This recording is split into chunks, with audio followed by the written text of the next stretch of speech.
ओम नमः शिवाय। जय श्री कृष्णा, जय माता दी। मित्रों, बहुत ही बड़ी खुशखबरी निकलकर सामने आ रही है कि आषाढ़ महीने के शुक्ल पक्ष की जो गुप्त नवरात्रि है ना, वो 19 जून से शुरू हो रही है और गुप्त नवरात्रि का समापन 28 जून को होगा। धार्मिक मान्यता के अनुसार गुप्त नवरात्रि में माता आदि शक्ति की पूजा अर्चना के साथ ही कुछ ऐसे विशेष उपाय है जिनको करके आप अपने जीवन में अपार धन संपत्ति और वैभव और ऐश्वर्य हासिल कर सकते हैं। तो चलिए मित्रों, जान लेते हैं गुप्त नवरात्रि आखिर कब है, माता आदि शक्ति की पूजा का शुभ मुहूर्त क्या है और साथ ही क्या क्या ऐसे उपाय है जिनको करके आप अपने जीवन की सोई हुई किस्मत को चमका सकते हैं, अपना भाग्य उदय कर सकते हैं। और साथ ही गुप्त नवरात्रि पर किन किन लोगों पर माता आदि शक्ति की विशेष रूप से कृपा प्राप्त होगी, उनका आशीर्वाद मिलेगा।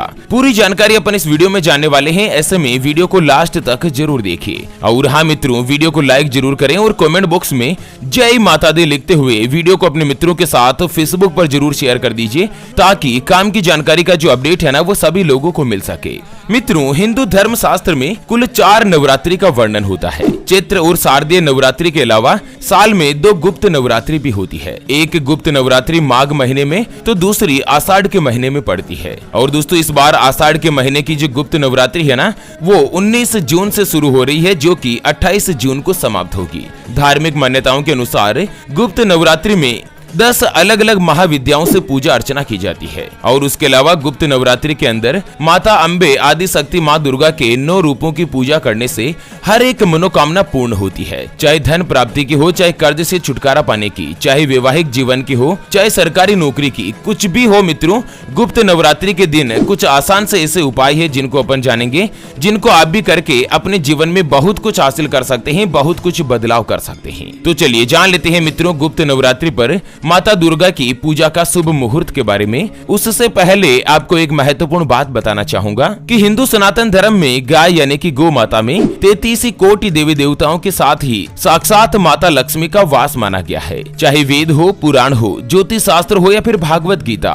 सभी जगहों पर गौ माता की पूजा करने का विधान है। अक्सर जब भी हम घर से बाहर जाते और देखते हैं ना कि यही गौ माता सड़क पर इधर उधर घूमती रहती है, भटकती रहती है और कई बार किसी बड़े वाहन की चपेट में आकर दुर्घटना का शिकार हो जाती है और मारी जाती है। इसके अलावा कई बार गौ माता खाने की तलाश में इधर उधर जाती है, कभी किसी मकान के बाहर तो कभी किसी दुकान के बाहर। कोई भला आदमी होता है, खाने के लिए कुछ दे देता है तो कई बार लोग इनको मारकर दुत्कार कर भगा देते हैं। बेचारी बेजुबान है, किसी से कोई शिकायत नहीं करती। जब पेट में भूख बढ़ जाती है और खाने के लिए कुछ नहीं मिलता ना, तो सड़क पर इनको जो कुछ भी नजर आता, जैसे प्लास्टिक थैलियां, जूते, चप्पल, कपड़े, पॉलीथीन, पत्तल धोने या डिस्पोजल, तो ये खा लेती है और धीरे धीरे ये सभी गौ माता के पेट में जमा हो जाता है। कुछ ही समय पश्चात गौ माता का पेट खराब होकर बड़ी ही बेरहमी के साथ तड़प तड़प कर मारी जाती है। मित्रों, जब भी मैं दृश्य देखता हूँ ना, मेरा मन बहुत ही ज्यादा दुखी होने लगता है।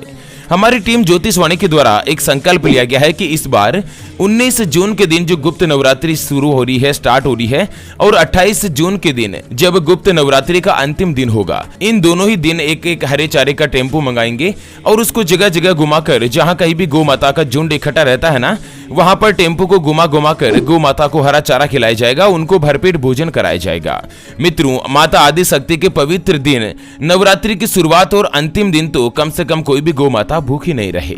और मित्रों, हमारे इस संकल्प को पूरा करने के लिए हमें आपके सहयोग की आवश्यकता है। तो अभी जो आप स्क्रीन पर QR देख पा रहे हैं ना, श्री हरि ज्योतिष के नाम से, इस पर आप अपने श्रद्धा अनुसार गौ माता के हरे चारे के लिए 11, 21, 51, 101 या 501 रुपए, जो भी मित्रों आप आर्थिक सहयोग करना चाहो या गौ माता के हरे चारे के लिए दान करना चाहो, वो आप इस QR के ऊपर कर सकते हैं।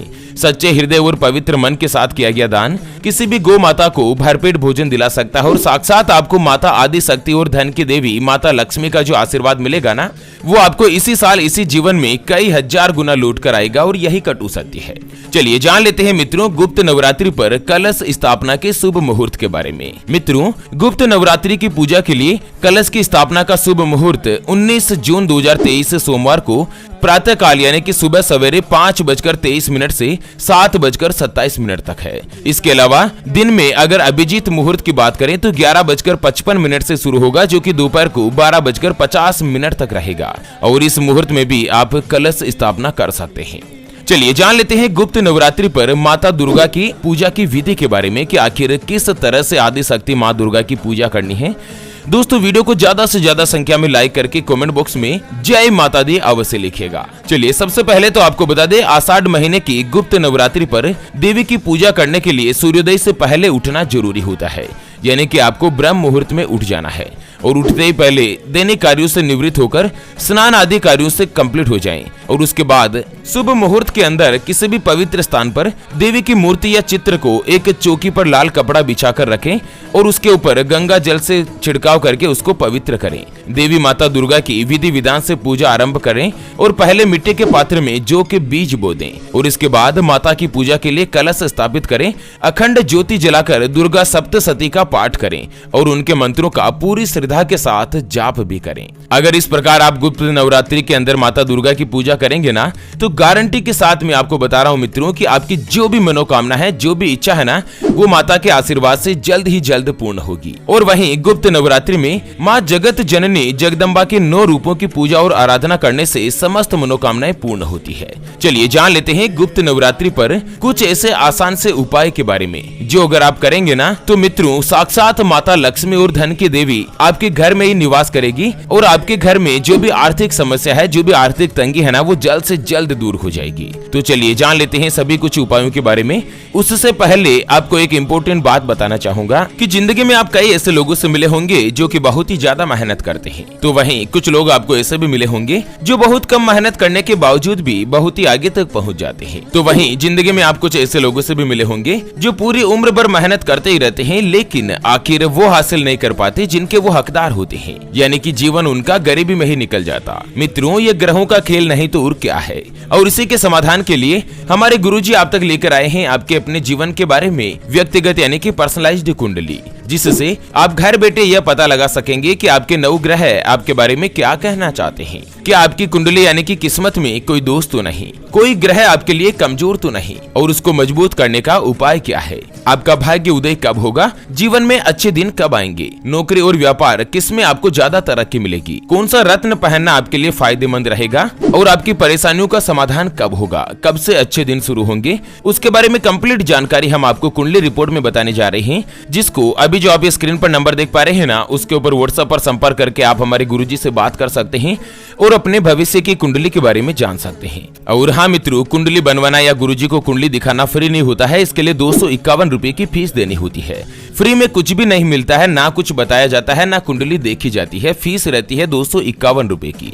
ऐसे में आप फालतू फोन करके अपना स्वयं का और गुरुजी का दोनों का समय खराब मत कीजिए। अगर आपकी कोई भी समस्या है जिसका आप समाधान चाहते हैं, जैसे कि व्यापार में आपको लगातार नुकसान हो रहा है, घर में धन की कमी बनी रहती है, या आपके ऊपर कर्ज हो चुका है जिसको आप चुका नहीं पा रहे हैं, संतान का सुख नहीं मिल पा रहा है, बच्चों का पढ़ाई में मन नहीं लगता, बच्चे कहना नहीं मानते हैं, या दोस्तों लगातार आप विवाह का प्रयास कर रहे हैं, बहुत जगहों पर आप रिश्ता देख रहे हैं लेकिन कहीं पर भी आपका रिश्ता फाइनल नहीं हो पाता, विवाह का या सगाई का योग नहीं बन रहा है, परिवार के लोगों में आपस में बनती नहीं है, पति पत्नी के बीच लड़ाई झगड़ा बना रहता है। अगर कुछ भी समस्या है तो स्क्रीन पर दिए गए नंबर पर व्हाट्सएप पर संपर्क करके आप हमारे गुरुजी से बात कर सकते हैं और मात्र 251 रुपए की फीस देकर आप अपने संपूर्ण जीवन की भविष्य कुंडली के बारे में जान सकते हैं। चलिए जान लेते हैं गुप्त नवरात्रि पर ऐसे क्या क्या उपाय करें जिससे साक्षात माता लक्ष्मी जी आपके ऊपर प्रसन्न और माता दुर्गा की आशीर्वाद और कृपा से आपकी सकल और समस्त मनोकामनाएं पूर्ण हो। चलिए मित्रों, सबसे पहले उपाय की बात करें स्वास्थ्य में बढ़ोतरी के लिए, यानी कि अच्छी सेहत के लिए। उसके बाद कर्जे के लिए भी जानेंगे, धन प्राप्ति के लिए भी जानेंगे। दोस्तों स्वास्थ्य की सेहत से छुटकारा पाने के लिए, या अगर आपका स्वास्थ्य खराब रहता है परिवार में किसी का भी, तो गुप्त नवरात्रि में प्रतिदिन 9 दिन तक देवी माता को लाल पुष्प अर्पित करना चाहिए और इसके साथ ही ओम क्रीम कालिकाए नमः इस मंत्र का जाप करना चाहिए। इससे सभी रोगों से मुक्ति मिलेगी और शरीर आपका स्वस्थ रहेगा। चलिए अगला उपाय जानते हैं कर्ज से छुटकारा पाने का उपाय। मित्रों अगर किसी भी व्यक्ति के ऊपर कर्ज होता है ना, तो वह व्यक्ति हमेशा और हमेशा के लिए टेंशन में ही रहता है। जब तक कर्ज से चुकता नहीं होता ना, तब तक व्यक्ति को खुशी हासिल नहीं होती है। तो दोस्तों किसी भी कर्ज से अगर आप छुटकारा पाना चाहते हैं तो गुप्त नवरात्रि में पूरे 9 दिन तक देवी माता के सामने गूगल की खुशबू वाला धूप जलाएं और माता दुर्गा से हर दिन अपनी मनोकामना की पूर्ति के लिए प्रार्थना करें। ऐसा करने से माँ दुर्गा प्रसन्न होती है और भक्तों को पुराने कर्ज की समस्या से मुक्ति प्रदान करती है। चाहे आपका कर्ज कितना ही बड़ा क्यों ना हो, देवी माता की आराधना 9 दिन तक गूगल की धूप वाली खुशबू की अगरबत्ती जलाकर करने से आपकी पुराने कर्ज की समस्या जल्द ही दूर होगी। चलिए अगला उपाय है नौकरी और व्यवसाय की उन्नति के लिए, उसकी तरक्की के लिए। मित्रों, नौकरी में या व्यवसाय में जो भी समस्या आ रही है, जो भी बाधा चल रही है, उससे छुटकारा पाने के लिए गुप्त नवरात्रि में 9 दिनों तक माता दुर्गा को बतासे व लौंग चढ़ाएं। ऐसा करने से नौकरी करने वाले व्यक्तियों की सफलता की प्राप्ति होगी और जो व्यक्ति बिजनेस करते हैं, व्यापार करते हैं ना, उन लोगों को भी उचित लाभ मिलेगा। अगला उपाय है संतान प्राप्ति के लिए उपाय। मित्रों, संतान प्राप्ति के लिए 9 दिन तक माता दुर्गा को पान का पत्ता चढ़ाएं। ध्यान दें कि पान का पत्ता कटा हुआ या फिर फटा हुआ नहीं होना चाहिए। और अगले और अंतिम उपाय की अगर चर्चा करें तो वो आता है विवाह हेतु या विवाह की समस्या से छुटकारा पाने के लिए। दोस्तों, अगर विवाह में किसी भी तरह की कोई भी समस्या आ रही है तो माता दुर्गा को 9 दिनों तक पीले फूल की माला अर्पित करें। ऐसा करने से वैवाहिक जीवन की जो भी समस्याएं हैं, जो भी परेशानियां हैं ना, वो जल्द ही आसानी से दूर होगी और माता दुर्गा साक्षात जगदम्बा का आपको आशीर्वाद मिलेगा। तो चलिए मित्रों, इसी के साथ फिलहाल के लिए इस वीडियो को यहीं पर देते हैं विराम। फिर से होंगे हाजिर एक और नई और काम की जानकारी के साथ। तब तक के लिए ओम नमः शिवाय, जय श्री कृष्णा, जय माता दी मित्रों।